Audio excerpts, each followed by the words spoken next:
The fluorescent lights in the ER were blinding. The smell of antiseptic burned my nose. And my daughter, my only child, was behind those double doors, fighting for her life. I was covered in her blood. My hands wouldn't stop shaking. My phone buzzed. One last message from my mother before she blocked me. It's not our problem anymore. You made your choices. Choices? That's what she called it. Raising my daughter alone, working 3 jobs, refusing to crawl back after they threw me out. They wanted me broken, dependent, obedient. But what they didn't know was I'd already buried that version of me. That night, I realized I had no one, not a single hand to hold. My family had abandoned me at my lowest. And then, he appeared. A man in a tailored suit sat down beside me. I didn't recognize him at first. His presence was calm, deliberate. He studied me, not with pity, but with recognition, like he saw something familiar in my pain. He leaned closer and said one sentence that cracked something open in me. Family isn't blood, it's loyalty. Backstory. It wasn't always like this. There was a time when I believed my mother loved me, when she'd stroke my hair and whisper that she'd always protect me. But love, I learned, had conditions in our house.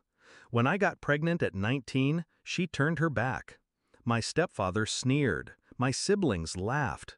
They called me ruined. They said the baby would be my punishment. Still, I built a life. I clawed my way through nights of hunger, jobs that paid pennies, and every whispered insult that made its way back to me. I raised my daughter with nothing but stubbornness and scraps of faith. She became my reason to breathe, my one treasure. And yet, when she needed me most, I was alone. Discovery of betrayal. When I called my mother from the ambulance, her voice was ice. Why should we care? You walked away from this family years ago. Don't call again. That was it. No hesitation, no sympathy, just dismissal. It was then I understood the truth. They never cut me off to punish me. They cut me off because, deep down, they wanted me gone. They wanted me erased. Shift in mindset. I didn't cry, not then. Instead, I sat in that waiting room, staring at the clock, my pulse sinking with every tick. And I made a decision. If family was no longer blood, then blood meant nothing.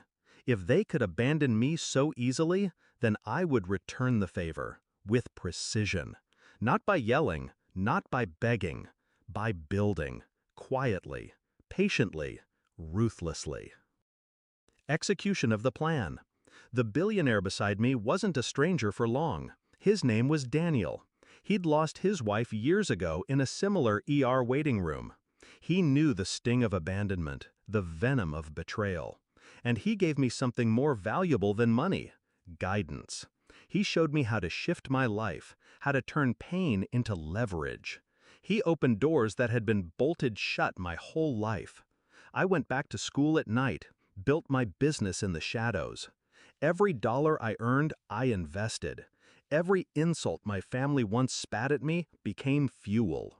While they stayed in their crumbling house, clinging to borrowed money and empty pride, I was building an empire. Years passed. I didn't rush. Revenge is sweeter when it's savored slowly. Climax and confrontation. The day came like fate had written it. My mother called me, desperate. Their house was being repossessed. My stepfather had squandered everything. They needed help. For the first time in years, they wanted me. Just a small loan, my mother begged. We're family. That word again, family. It almost made me laugh. I agreed to meet them. Neutral ground, a coffee shop downtown. I arrived in a car they couldn't dream of affording, in clothes that whispered success. The look on their faces was priceless. They barely recognized me. "You've done well," my stepfather muttered, masking envy with forced civility. I sipped my coffee slowly, savoring the moment. Yes, I have. Then I leaned in, locked eyes with my mother, and repeated the same words the billionaire once gave me. Family isn't blood, it's loyalty. I let that sink in before I added, and you lost the right to call me family the night you left me bleeding in that ER. Her mouth opened, closed. My stepfather stammered something about forgiveness, about moving on.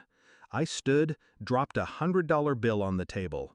Not for them, but for the coffee. You wanted me erased, I said calmly. Consider it done. As far as I'm concerned, you don't exist. And I walked out. Resolution. I never looked back. They lost the house weeks later.